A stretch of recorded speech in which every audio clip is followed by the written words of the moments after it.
Good morning, everyone, and welcome to Fuel for Success, the internet talk show that caffeinates your day. We don't need caffeine, although I do drink coffee. Hey, good to see everybody this morning. It's episode 248. It's a Wednesday in February, and I'm happy to say that today we're going to be talking about some relationship stuff, some life stuff is what we got coming at you. And we've got the best life coach in the business right next to me virtually, the one and only Matt Maddox. How are you on this amazing Wednesday morning, my friend? I'm doing good. I want to come right out the gate, Mike. Today's our show on family and relationships. And speaking of relationships, I want to ask you, my friend, why you're not a fan of group texting. I want to put it right out here on open air in case people want to get the idea of adding Mike in a group text. Talk to us, bro. Vent. This is your freedom to vent. Tell us why you don't like group texting, my friend. Well, you know what, a timely question, because 30 seconds before we went on air, all of a sudden my iMessage on my laptop here started going bazonkers because my family is doing a group text, and I'm like, seriously? The problem is that if you're not like engaged in the conversation, it's like back and forth, and if you're like texting somebody one-to-one, right? You're like texting, they text you back, you text them, they text them back. It's amazing if you scroll back how quickly you see that you accumulate like 20 messages. Oh, yeah. And maybe in a minute sometimes. Okay, now multiply that by like 5 or 6 participants in a group text, and then take some poor sap like me that isn't involved in the conversation, but I have to get a ping every time a message goes between one, but you just, stop it! And what makes it worse is when you're trying to like return a text or make a call, and then they just keep coming and you got to keep hitting close. That's what really drives me up the wall. It's like right when I'm in the middle of like trying to pull up a number or trying to text or trying to do a tweet, and all of a sudden, and they don't stop. You'll hit close, another one will come up, especially those that like don't do a full sentence in a text. They'll be like, so, and then that'll be one text. And then the next text will be like, I was, text number 2, text number 3, thanking, ... And I'm like, yeah, I know you, Mike, because I've seen some of our group texts. And I'm not going to call anybody out.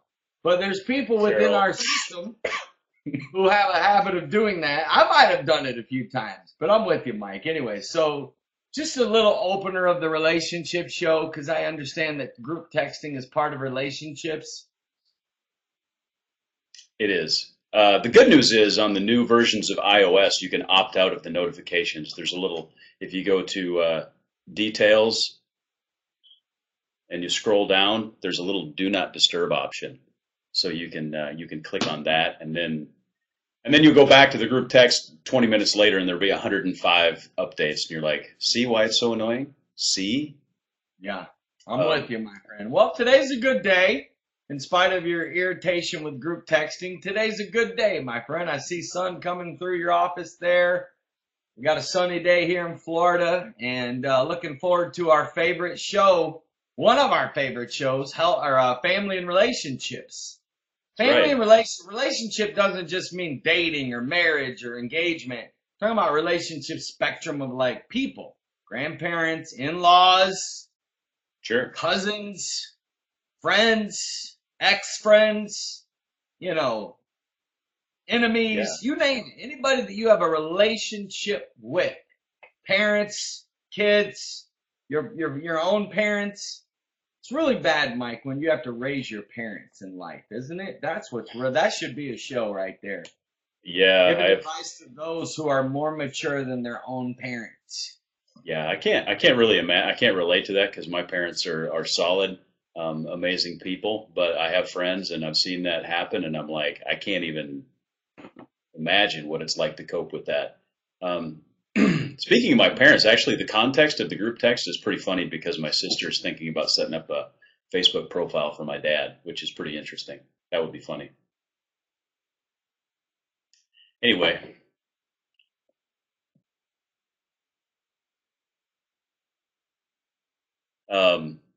Couldn't tell what happened there. We had a bit of a lockup on the audio. Looks like we lost. Are you back? One of the biggest benefits is, tell me if you can hear me. Just click yes if you can hear me. want to make sure I didn't cut out as well. Dude, I thought you cut out. Can y'all?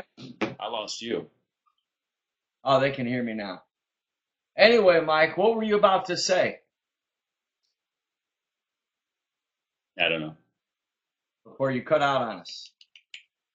I don't know where I cut out. I thought I lost you. So, anyways, let's jump to the first question, and we'll get rolling here because relationships are so important. And what was our first question? Hey, so here we go. What is the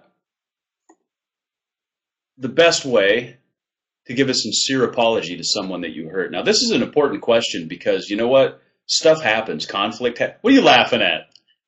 He's just sitting over there laughing at me. Just the way you were asking the question as you were trying to find it. But apparently, this is the calling out show.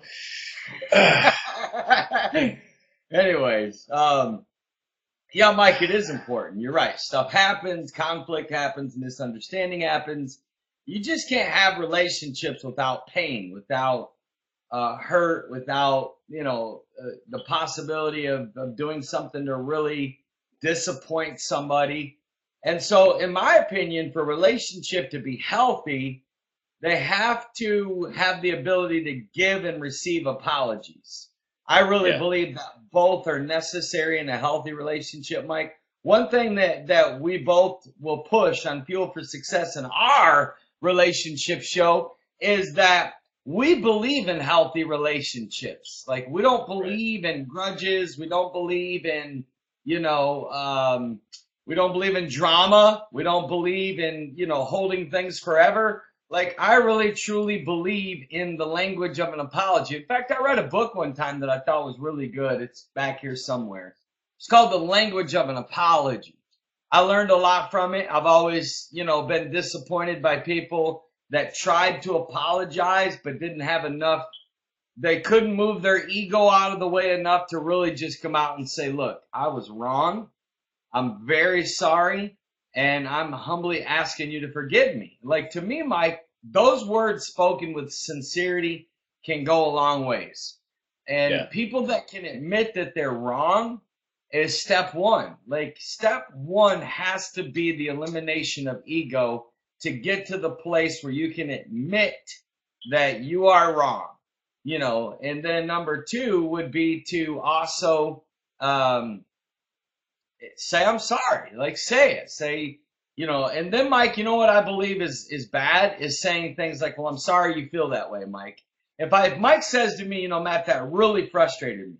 And I say, well, I'm sorry you feel that way. That is not an apology.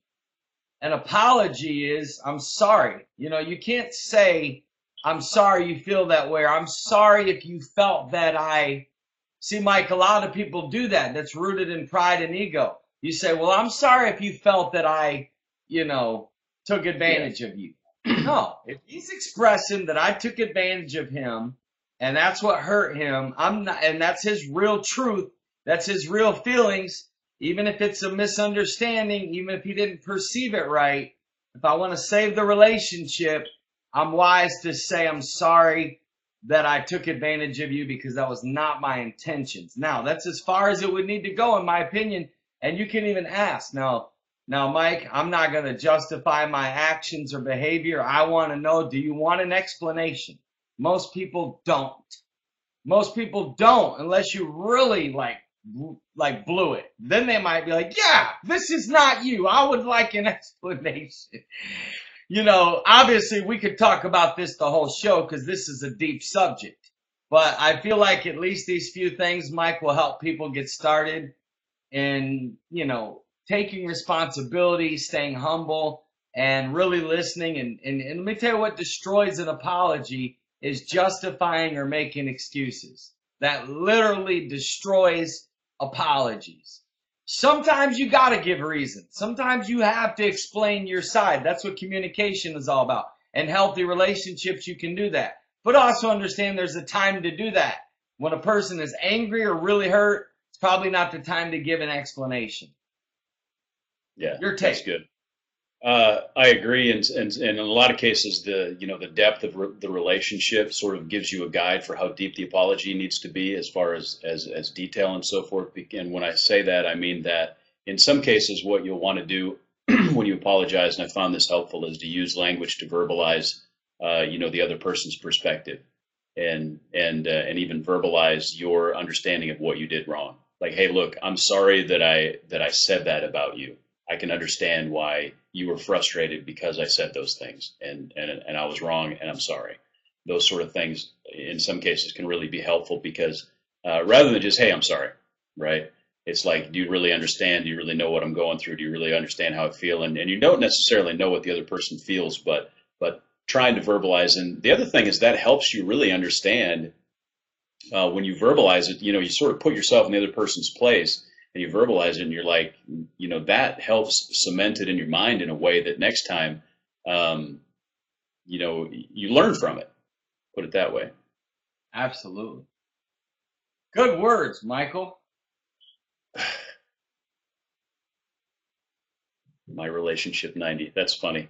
Anyway, Relationship 90 is actually a good idea, and Mike and I have some spin-offs coming down the road in the world of relationships and helping people break other habits such as, alcohol and nicotine and this, that, and the other. And then also some stuff coming down the road with church growth centered around 90. So yeah, we're on we found we have tapped into a solution to help people change.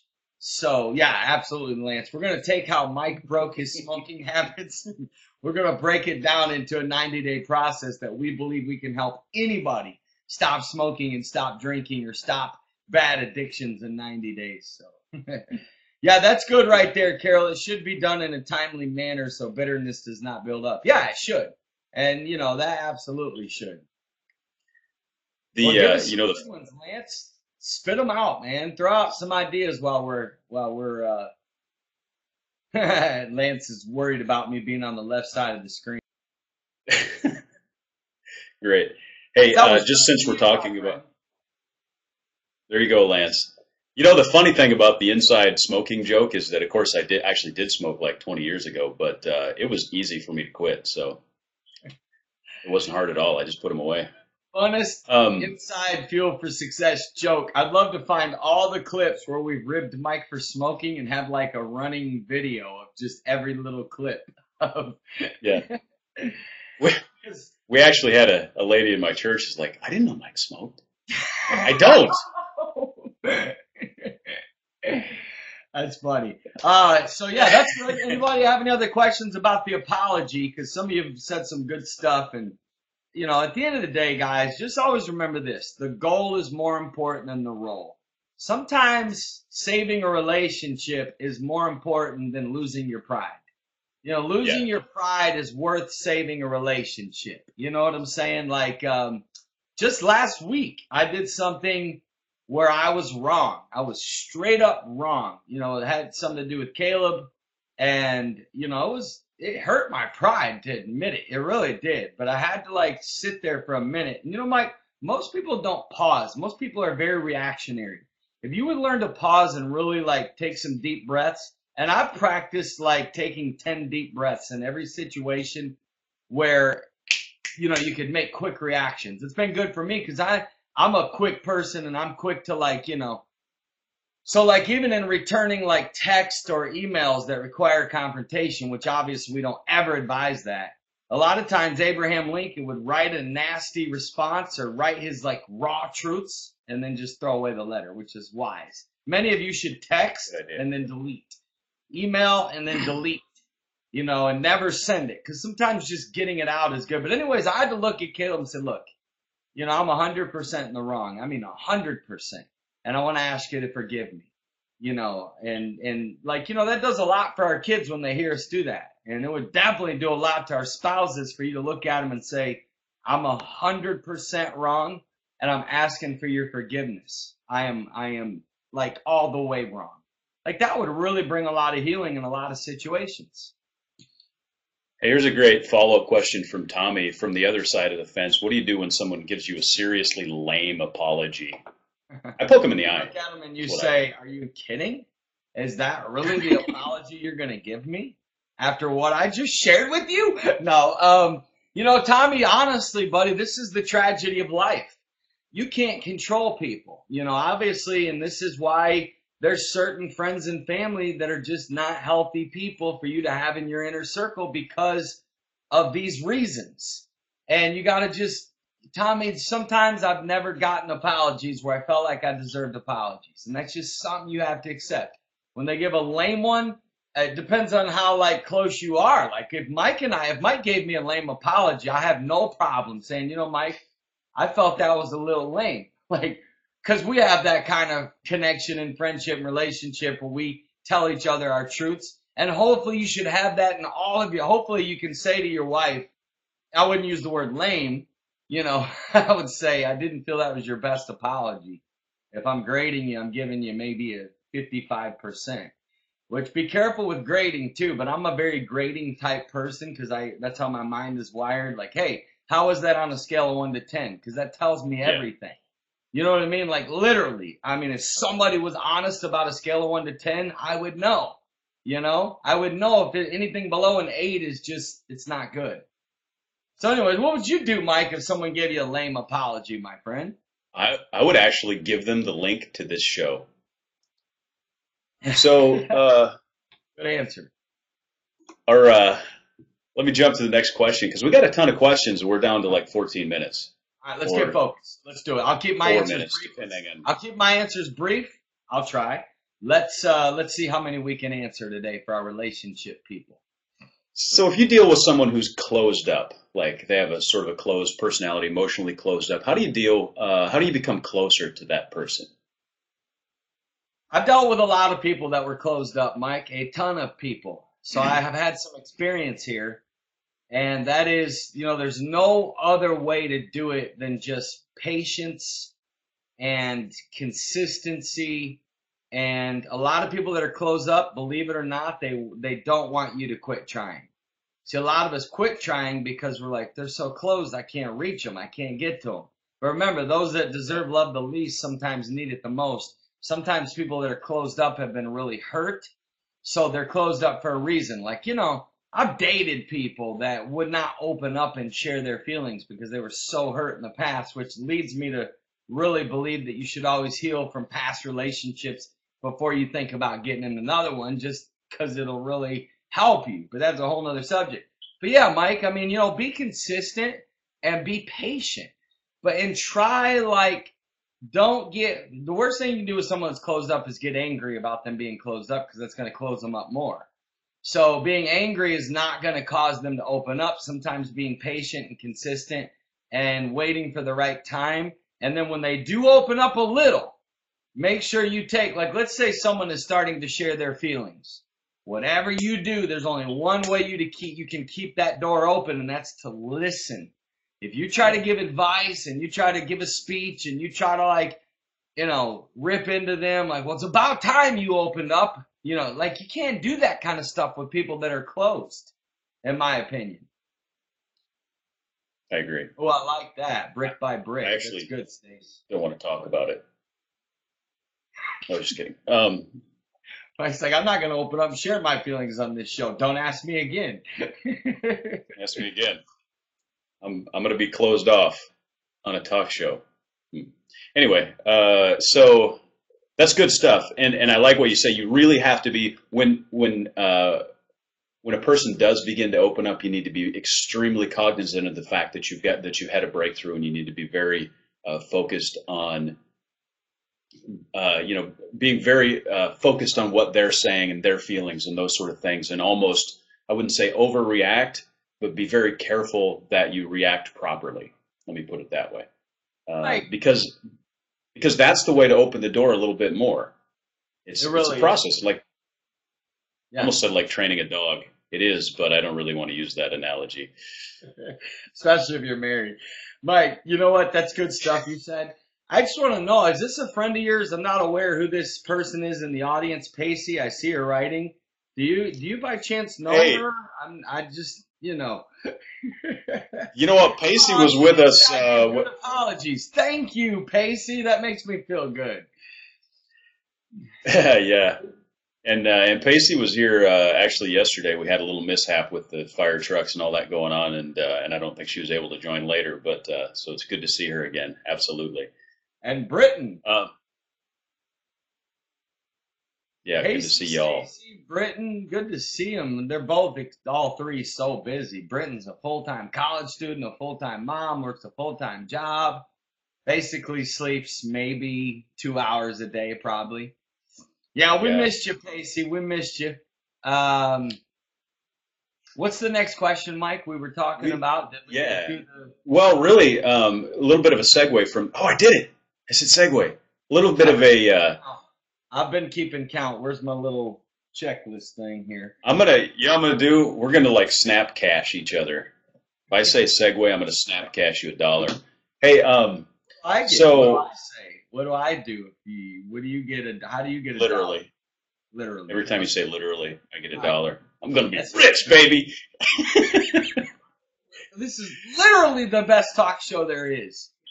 There. Now we're squared away. Okay, so what was I? Oh yeah. So anyway, we're talking about people that are closed up. What if your kids won't open up to you? What if you have kids that? And I know it's going to vary a little bit by age, but how do you get your kids to open up to you when they're, unwilling to? It's hard to cover this question in a minute because I want to revisit this question next week when we have more time. We can both give a simple answer now, but because this is something that I think parents should know, and I think that if they don't use wisdom here, they could lose years, and they could lose influence, and they could lose magical moments in the lives of their kids and teenagers if you're not smart here.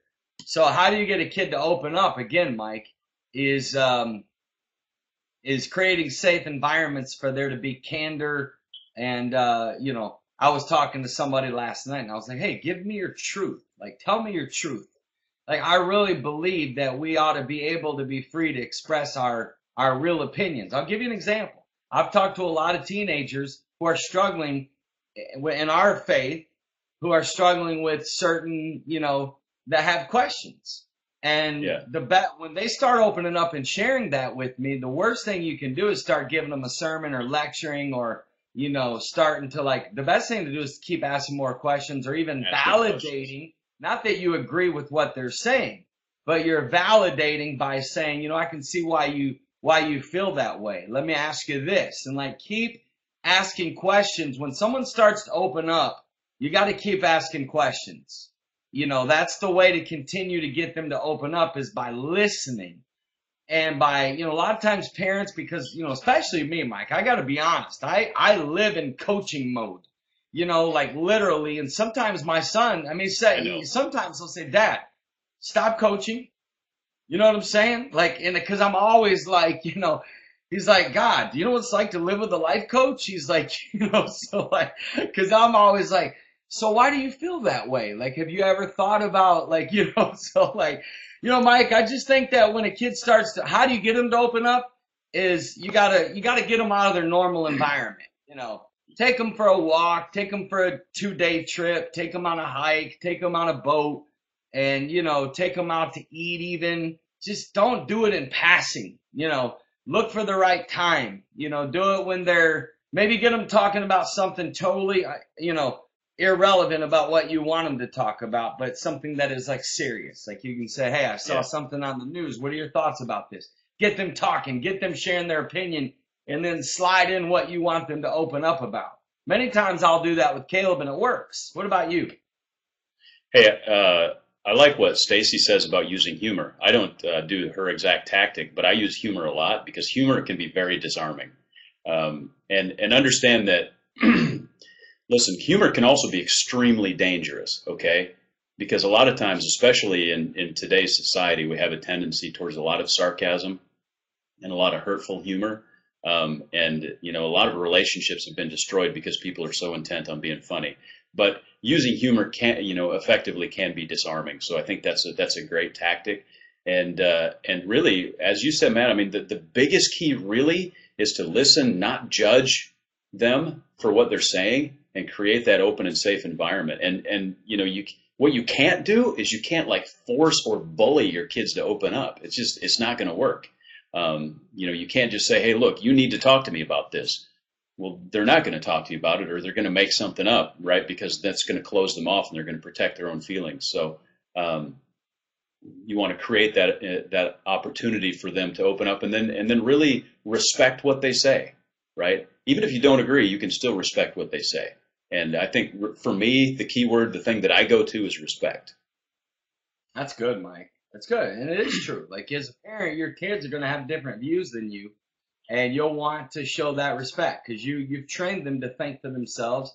You've trained them to, and at the end of the day, once they get 18, and above, you got to pull back a little bit. And we've talked about that on the show. I had a situation a while back where I was speaking for a church and I was out to eat with the pastor and his wife, and they have a couple of teenage boys.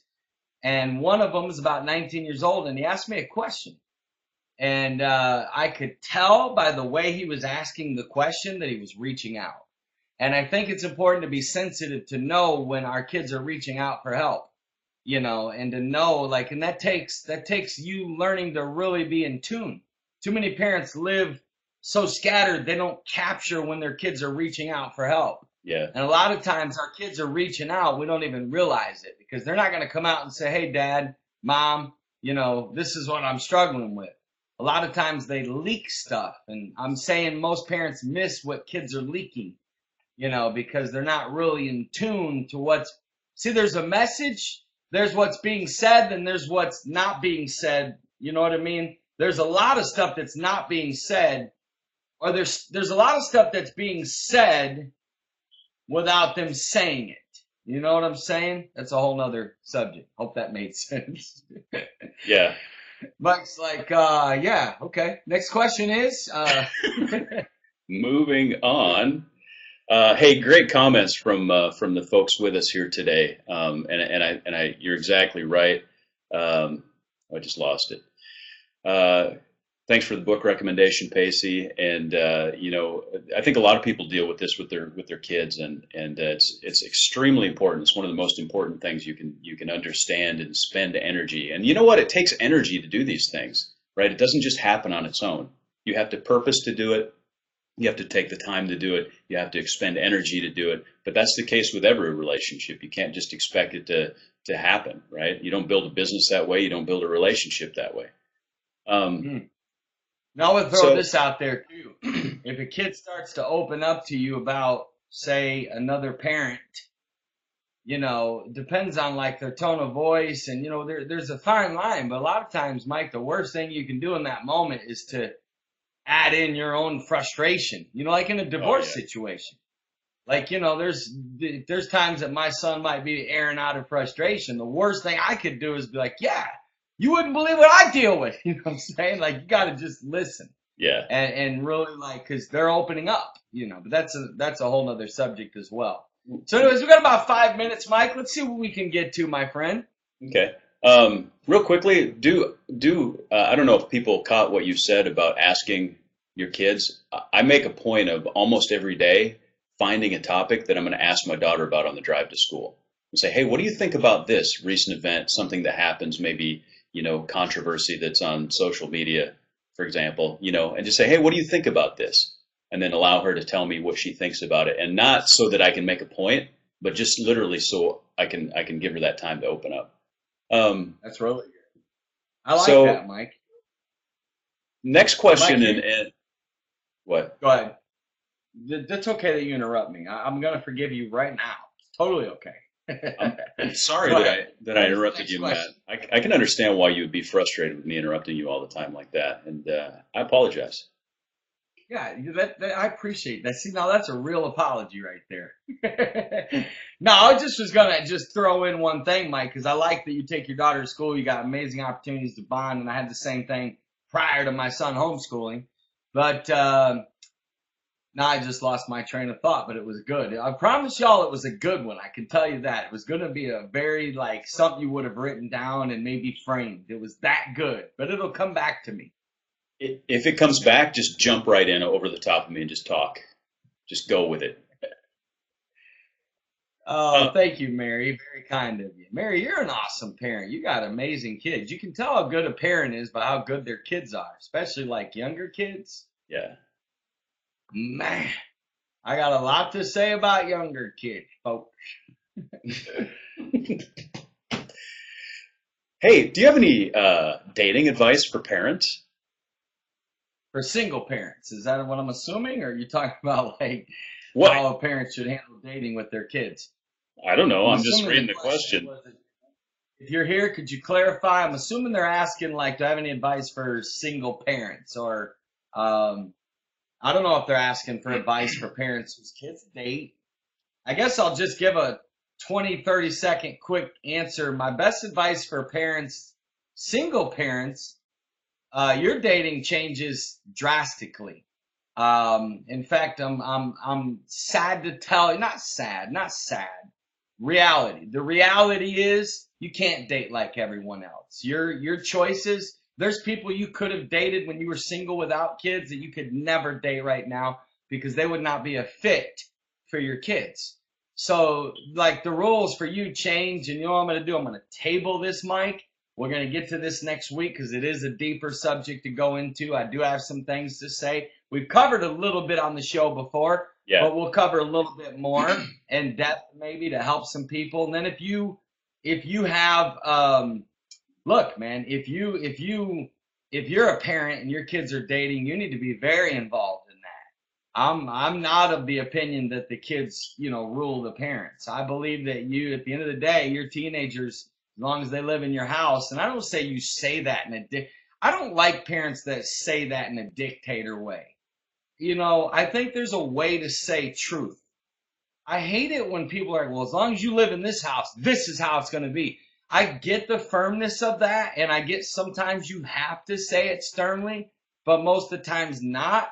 But I'm not of the opinion that teenagers, I see a lot of teenagers that, like, how do I disable like the phones from coming in on my computer? Like, how do I silence that? We'll talk about that later. So anyways, yeah, I would just say to parents out there, be very involved and, get to know the person your kid is dating. I know you're, first of all, I don't know if you have a teenager, they shouldn't be dating. That's a whole nother topic too.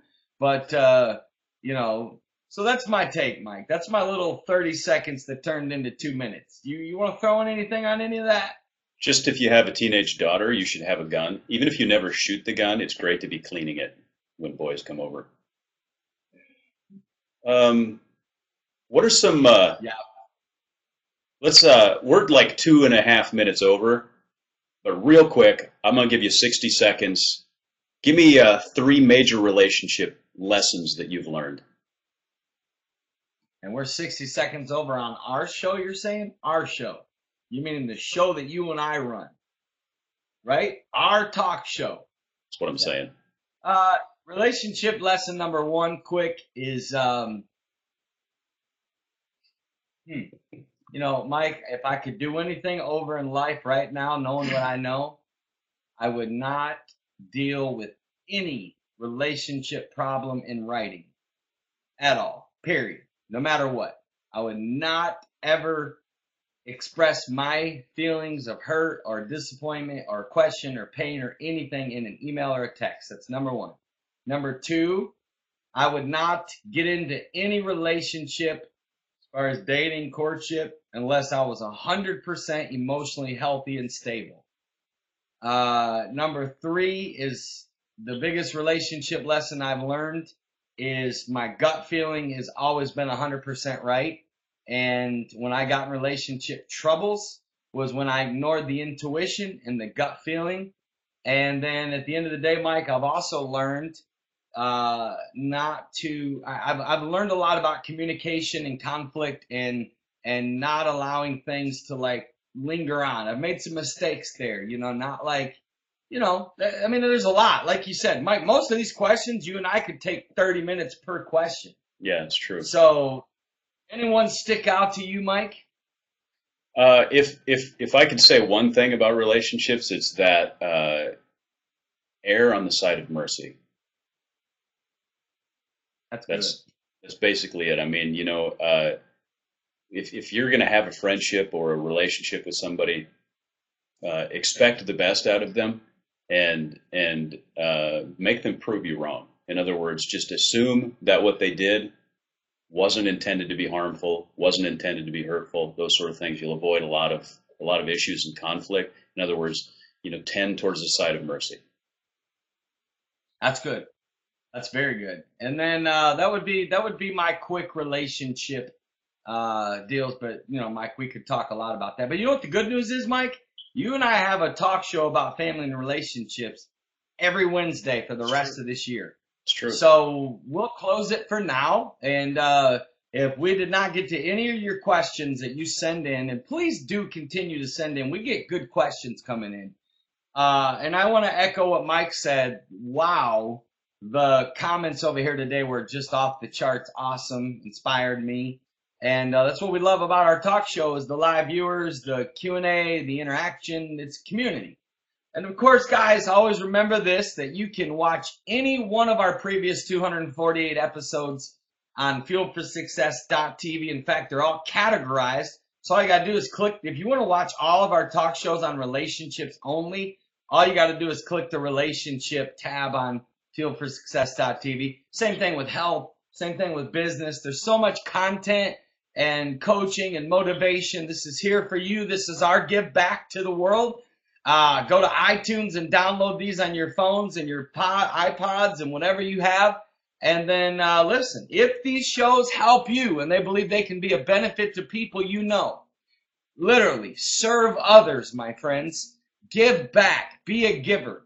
Take this link and text it, put it in emails, put it on Facebook, put it on Twitter. Literally tell people that you work with, hey, if somebody's struggling with an issue that we deal with on this show, man, if you guys got questions in the future, you can jump on this show and ask it. You have access to us for 30 minutes, 3 days a week, literally. And that's for Lance. So I'll Snapchat you $1, Mike. Hey, I love you guys, and thank you so much. Appreciate it so much. You guys taking time to watch with us, Mike. You enjoy your day, and God bless you, my friends. Hey, we'll see you all tomorrow, 9:30 Eastern Time. God bless.